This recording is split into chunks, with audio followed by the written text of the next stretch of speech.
mapagpalang linggo po ng hapon sa inyong lahat. Purihin po ang Panginoon sa mga buhay po ninyo na patuloy na sumusubaybay at nakikisama sa aming gawain. Ito ngayon po ay araw po ng linggo, araw po ng panambahan. Tayo po ay kaya po nagpupunta ng araw ng linggo sa ating mga bahay panambahan upang tayo ay makapagpasalamat sa Panginoon at ganoon din po sa mga natanggap po natin ay ating ibabalik yung ating mga pasasalamat at paalala para sa ating Panginoon. Purihin po ang Panginoon. Tayo po ay muling mag-aaral. Ang atin pong pag-aaralan o paksa ng ating pag-aaralan ngayon sa araw na ito, sa gahapong ito, ay being grateful in all circumstances. May subtitle po ito, Give Thanks to God in all circumstances. Sa lahat daw po ng pagkakataon at sa lahat po ng mga anumang kadahilanan ating ginagawa, lahat po ay ating ipagpapasalamat sa Panginoon. Kaya nga po yung being grateful, maging mapagpasalamat sa lahat ng pagkakataon. Doon po sa may mga Bible sa tabi po nila. Ang ating pong teksto na sa Bagong Tipan, aklat po ng unang Tesalonica chapter 5. Hallelujah. Makibukas po kayo. Bagong Tipan po ito, unang Tesalonica chapter 5 verse 16 to 18. Tatlong verses lamang po ay yung ating pag-uusapan dito. At ito po ay ang mga sumusunod. Sabi po sa 16, magalak kayong lagi. 17, maging matyaga sa pananalangin. 18, ipagpasalamat ninyo sa pangalan ni Kristo Jesus ang lahat ng pangyayari, in all circumstances, ang lahat ng pangyayari, sapagkat yaon ang ibig ng Diyos.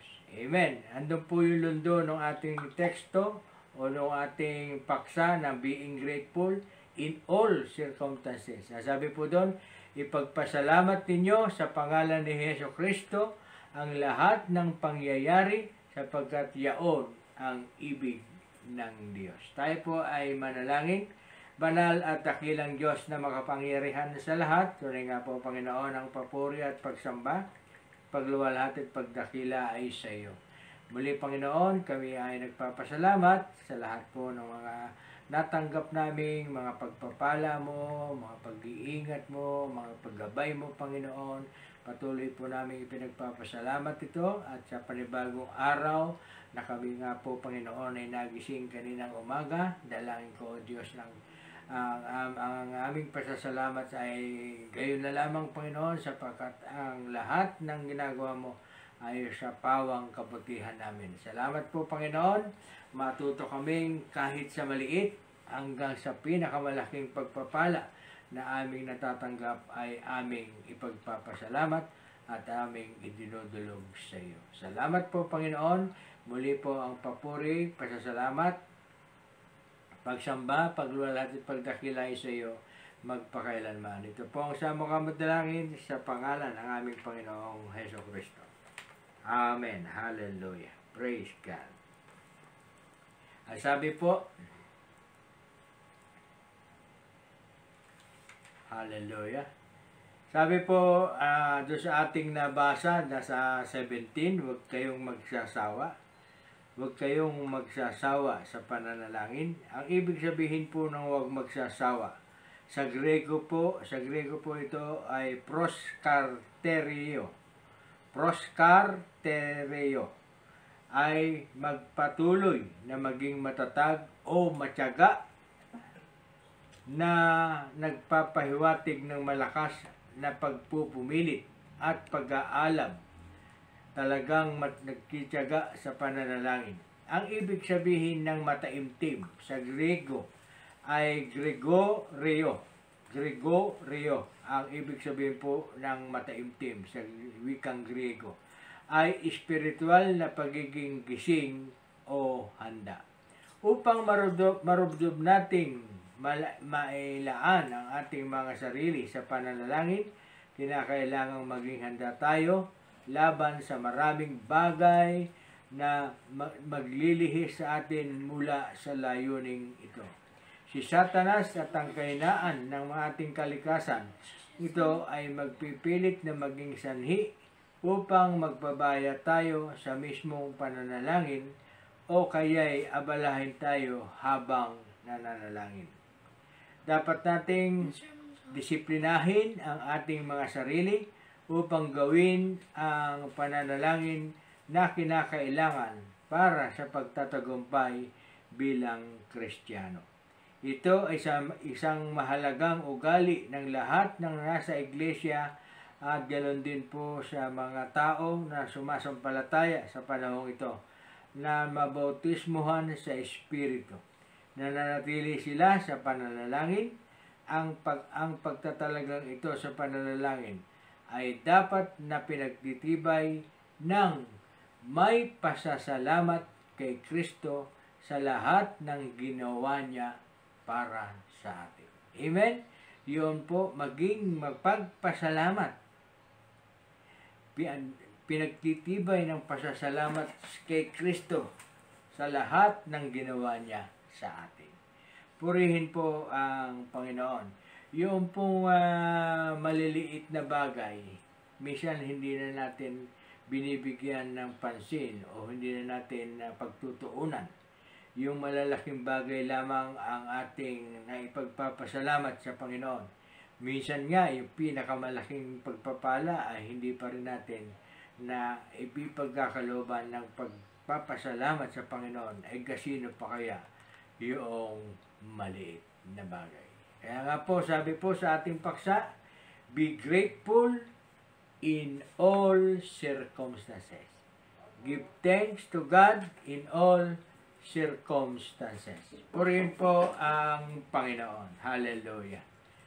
Sabi po ng ating pinag-uusapan sa hapong ito, isa-isahin po natin. Ang sabi po sa verse 16, yung pinakamaiksi na na ating nabasa, magalak kayong lagi.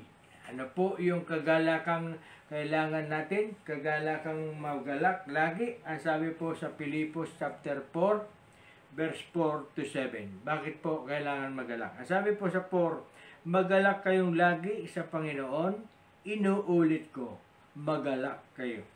Sabi nga po, inulit niya po yung salitang magalak. Bakit po? Tingnan niyo po.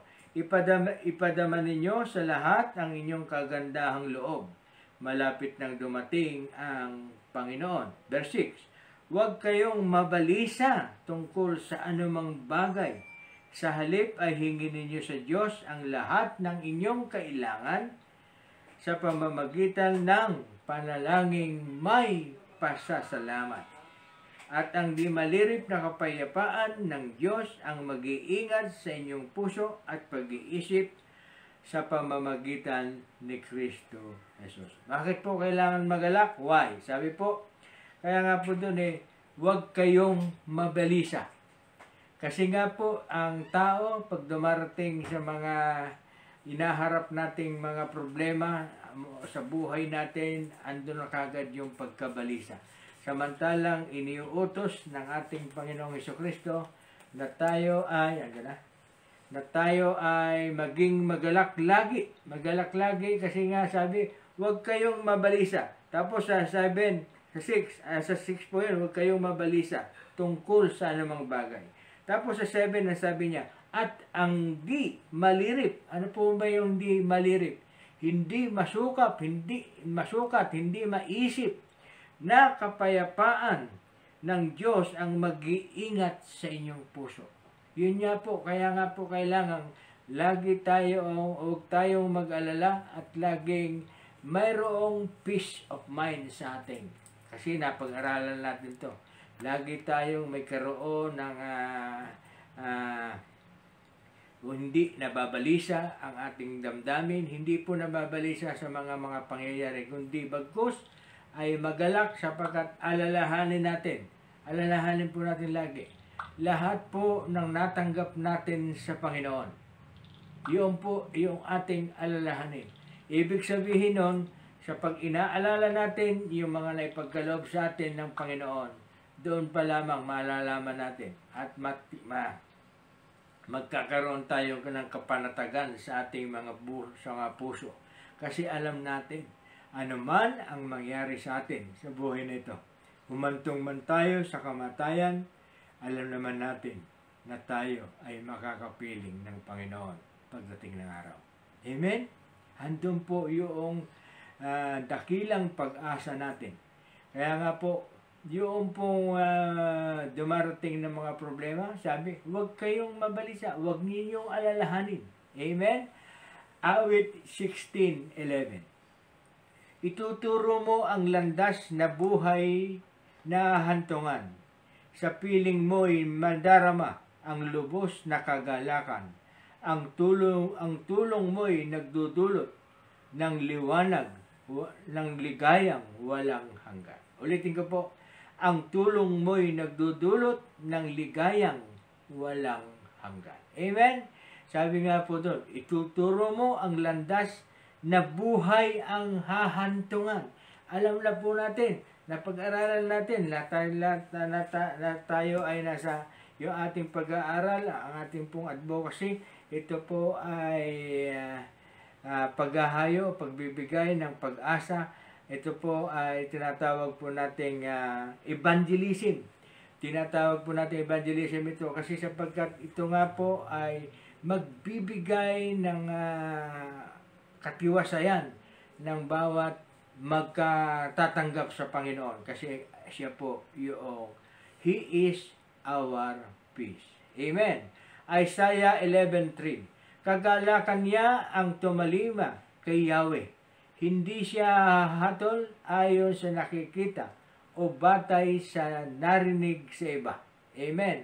Kagalakan niya daw niya po ang laging tumatalima o laging sumusunod o laging nasa presensya ng Diyos.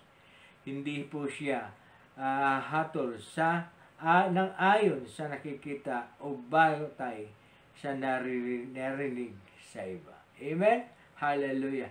Kasi nga po, magkaroon na po tayo ng kapayapaan sa ating buhay. John 16:22. Nalulumbay kayo ngayon, ngunit muli akong makikipagkita sa inyo at mag-uumapaw sa puso ninyo ang kagalakang hindi maagaw ni naman. Ito po isalita ng ating Panginoong Jesucristo. Kaya nga po, lagi tayong magkaroon ng kagalakan. Yung kasi, sabi niya, nalulumbay tayo ngayon sa buhay na ito kasi alam natin, tayo itong mga katawang lupa na ito, mauwi sa decay, mauwi sa sira. Pero yung kagalakan na alam natin na tayo ay makakapiling ng Panginoon pagdating araw. Kaya po sabi niya, nalulumbay kayo ngayon, ngunit muli akong makikipagkita. Ano po ibig niya sabihin? Siya po ay muling babalik upang tayo ay kaunin. Ang sabi niya po, sa John 14:2, sa bahay ng aking ama ay maraming silid, dilig kaya't sinabi ko po sa inyo, sabi niya, na kayo ay aking ipaghahanda ng inyong silid at sa aking pagbabalik, kayo ay aking kakaunin. Amen? Kaya nga po sabi niya, huwag po kayong malumbay, huwag po kayong taglayin po natin yung kagalakan na tayo ay nasa Panginoon at magkaroon lagi ng kapayapaan sa ating mga puso. Amen. Hallelujah. Sa verse 17, ang sabi po, maging matyaga sa pananalangin. Hallelujah. Meron pong kwento sa aklat ng Lucas. Ito po ay isang talinhaga. Aklat po ng Lucas chapter 18, verse 1 to 7. Tingnan niyo po yung kwento. Talinhaga na ipinagkaloob ng ating Panginoong Jesucristo.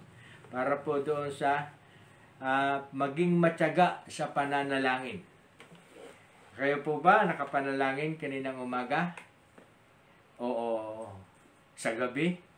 Ano po? Lagi po tayong manalangin. Ito po yung talinhaga. Isinaysay ni Jesus ang isang talinhaga upang ituro sa kanila na dapat sila lang manalangin lagi at huwag manghinawa o magsasawa. Sa isang lungsod, wika niya, may isang hukom na hindi natatakot sa Diyos at walang taong ginagalang. Sa lungsod din yaon ay may isang babaeng balo na punta ng punta sa hukom at humihingi ng katarungan. Tinanggihan siya ng hukom sa loob ng ilang panahon, ngunit nang malaunan ay nasabi nito sa sarili, bagamat hindi ako natatakot sa Diyos ni gumagalang kaninuman, igagawad ko na ang katarungang hinihingi ng babaeng ito sapagkat lagi niya akong ginagambala. Baka pa ako mainis sa kaparirito niya. At sinabi ng Panginoon, narinig niyo ang sinabi ng masamang hukom, hindi ipagkakait ng Diyos ang katarungan sa kanya araw at gabi, bagamat tila nagtatagal. Amen? Yun po yung pagtsatsaga sa pananalangin. Ibig po sabihin po rito, talagang bumibilang ng araw minsan o ng taon, ng linggo, ng buwan, ng taon o panahon bago po ang katugunan ng Diyos. Meron pong mga prayer na hindi agad tinutugunan ng Panginoon kasi nga meron po siyang layon sa hindi niya pagtugon agad. Baka ito sa ikasasama ninyo. Kaya nga po, meron po tayo, dumarating po sa punto natin na pag meron po tayong hiningi, ang gusto po natin, para tayong nagluto ng instant noodle. Naglagay lang ng tubig, kumulo, ilagay ang noodles, instant na. Pwede nang kainin. Wala ka nang ilalagay. Gusto po, ganun po ang mga tao. Instant. Pero meron pong pagkakataon na ang sa katugunan ng Diyos ay agad-agad na ipararating kasi nga po ayon lahat po ng mga karaingan natin sa Diyos ay ayon lamang sa kanyang kalooban. Kaya nga po pag nalalangin po tayo, Lord, alawan po ang iyong kalooban sa aming inihingi. Siya na nga po Panginoon ang mangyari. Huwag po tayong nag-aapura na pag pinag-pray mo ngayon, bukas. Meron pong pagkakataon na may mga prayer na agad natutugunan. Pero kadalasan, ang prayer ay may bumibilang ng panahon bago natin natugunan. Ang importante, huwag po tayong manghihinawa. Kaya nga po sabi ng Panginoon dun huwag kayong magsasawa. Tingnan niyo po yung isang balo, sa kapupunta niya sa masamang hukom. Ano po? Ay sa wakas, dininig din yung kanyang kahilingan. Ganun po ang gusto ng Diyos. Tayo, makulit man, araw-araw tayong nalalangin, araw-araw yun din at yun din ang ating idinadalangin, hinihiling sa Panginoon, hindi po tayo dapat magsawa. Kung natanggap na po, ang masakit po doon, natanggap na. Nakalimutan lamang ipagpasalamat. Kaya nga po yung punto natin sa araw pong ito, yung pinag-aaralan natin ay yung be grateful in all circumstances. Amen. Hallelujah. Roma chapter 12 verse 12. Magalak kayo dahil sa inyong pag-asa. Magtiyaga kayo sa inyong kapighatian at laging manalangin. Sabi po ni Apostol Pablo, hindi po tayo dapat nagsasawang manalangin. Number 3, ang sabi po, ano po yung number 3, andito po yung lundo ng ating paksa, ipagpasalamat ninyo sa pangalan ni Jesucristo ang lahat ng pangyayari. Ang lahat ng mga nangyayari, ang lahat ng ating mga natatanggap, ang lahat ng ating nakakamit na mga pagpapala. Yung paggising natin kaninang umaga na tayo ay muling nagising, namulat ang ating mga mata, ay isa na pong pagpapala. Kaya nga po sa lahat ng pangyayari, pagbibigay ng pasasalamat sa ating Panginoong Hesukristo. Ito nga po ay, sabi po sa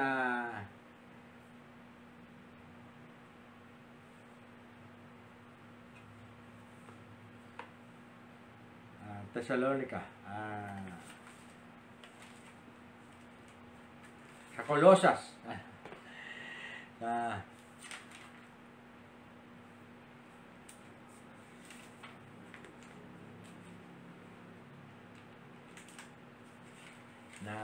Ito po, 27. Sabi po sa Efeso chapter 5, 19, ang sabi po, magkamali po ako, hindi pala Colosas, 5:19. Sama-samang ipahayag ang iyong damdamin sa pamamagitan ng mga salmo, mga himno at mga awiting espiritual. Buong puso kayong umawit at magpuri sa Panginoon. Hallelujah. Purihin po ang Panginoon. Hallelujah. Ang sabi po dito, lahat ng ating mga awiting espiritual sa iglesia man o sa pansarili, una at higit sa lahat, ay dapat ituon sa Diyos bilang mga panalangin ng pagpupuri o kahilingan. Ang mga papuring awit o anumang awiting espiritual ay maaaring maging isang kapahayagan ng Espiritu Santo. Ang pag-awit ng mga awiting espiritual ay isang pamamaraan ng pagpapalakas, pagtuturo, pasasalamat, at pananalangin. Ang Kristiyanong pag-awit ay isang pagpapahayag ng kagalakan. Sabi ko na nga ba, ang layunin ng pag-awit ng mga himno o mga awiting espiritual ay hindi pang-aliw o pangsariling pagdakila, kundi pagsamba at papuri sa Diyos. Amen. Yun daw po yung ang dapat na pagbibigay ng pasasalamat. Binasa na po natin yung nating nabasa na sa lahat ng ating mga espiritual, na mga awiting mga espiritual sa iglesia man o pansarili, una at higit sa lahat ay dapat ituon sa Diyos bilang mga pananalangin ng papuri. Papuri ay isa pong pagpupuri o isang pasasalamat. Purihin po ang Panginoon. Colosas. Hallelujah. Basahin po natin ang Colosas chapter 3, 16 to 17. Hallelujah. Babasahin po natin. At dito po tayo magwawakas sa atin. Sabi niya po sa 16. Hallelujah. Ang mga salita ni Kristo ay itanim ninyong mabuti sa inyong isip. Magpalalahanan kayo at magturuan ng buong kaalaman. Umawit kayo ng mga salmo, mga himno at mga awiting espiritual na may pasasalamat sa Diyos. Amen. At anuman, sabi po sa 17, at anuman ang gagawin ninyo, maging sa salita o sa gawa, in all circumstances, gawin ninyong lahat sa pangalan ng Panginoong Hesukristo at sa pamamagitan niya'y magpasalamat kayong lagi sa Diyos Ama. Amen. Magpasalamat tayong lagi. Sabi ko nga po, in all circumstances, sa lahat ng pangyayari, sa lahat ng panahon. Amen? Kasi nga po ay kailangan po natin ibalik ang pasasalamat. Kasi nga po, tayo po, pag nakakatanggap ng pagpapala sa kapwa, di po ba? Abot ang thank you natin. Pero yung mga nakukuha nating pagpapala sa Panginoon, hindi natin iti-thank you. Thank you, Lord. Nung kami po ay nagbibiyahe na pampasahero jeep, pag umalis po kami sa isang terminal, andun po yung prayer. Andun po yung aking panalangin. Pag nakarating po kami sa destinasyon, nagpapasalamat kagad ako sa Panginoon. Lord, salamat po sa tugon mo sa panalangin ko. Naingatan mo ang aming biyahe papunta roto sa bayan na ito. Ngayon po ay narito na kami. Ako po ay nagpapasalamat sa pagliligtas mong ginawa sa amin. Yung mga bagay na maliliit, maliit na bagay lang yon.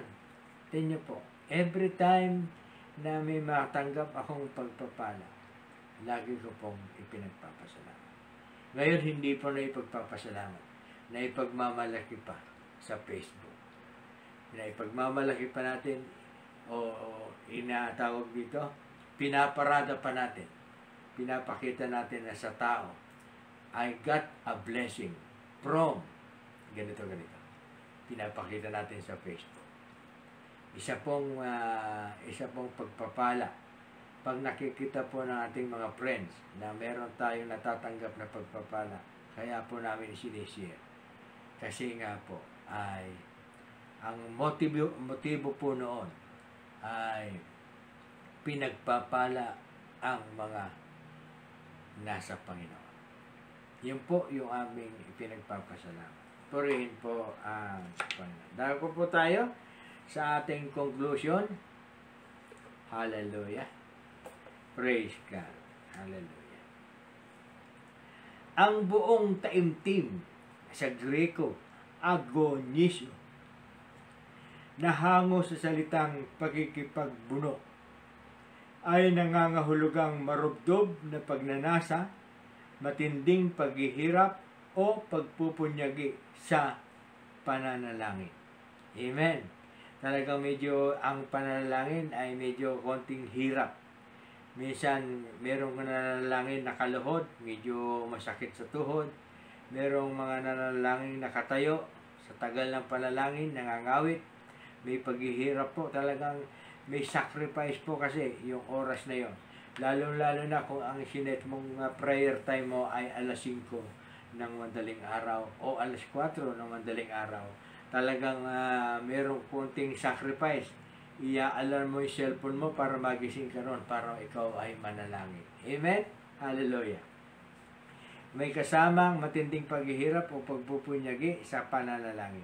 Ang mga tapat na mananampalataya ay hindi lamang nagtatalaga ng kanilang mga sarili sa pananalangin, kundi buong taimtim na may matinding mga pagsusumamo. Ganoon pa rin kahaba ang mga pangangailangan ng ating mga pamilya, iglesia at ng salibutan sa panahon ngayon. Kailangan nating manalangin ng taimtim sapagkat talos natin na sa ating pakikipagbuno ang lakas ni Kristo ay makapangyarihang gumawa sa atin. At ang kanyang layunin ay natutupad alang-alang sa iba. Amen? Tingnan po, natutupad yung ating pananalangin para po alang-alang para sa iba. Yung intercessory prayer. Tiyak ni Pablo na kumikilos ang Diyos sa pamamagitan ng pagbubukas at pagsasara ng mga pinto upang pangunahan ang kanyang buhay at ministeryo. Ang pagiging mabunga ng ating mga buhay at patotoo ay nakabatay sa kanyang kalinga at sa kanyang tuwirang pamamagitan. Dapat nating idalangin magbukas ang Diyos ng mga pinto para sa atin at ipakita kung saan tayo dapat gumawa na may pasasalamat. Sa lahat po ng pagkakataon, lahat po ng ating gagawin at lahat po ng ating in all circumstances ay ating pong ipagpapasalamat sa Panginoon. Amen? Hallelujah. Yun po yung ating paksa sa araw na ito. Being grateful in all circumstances. Na laging maging mapagpasalamat sa lahat ng pagkakataon. Amen. Purihin po ang Panginoon. Sa lahat po ng nanonood sa aking YouTube channel, ay patuloy po akong nangungumbida na mag-subscribe. Do subscribe at manood po ng aking YouTube channel. Ito pong gawain ito ay ina-upload sa YouTube at ito rin po ay inyong mapapanood.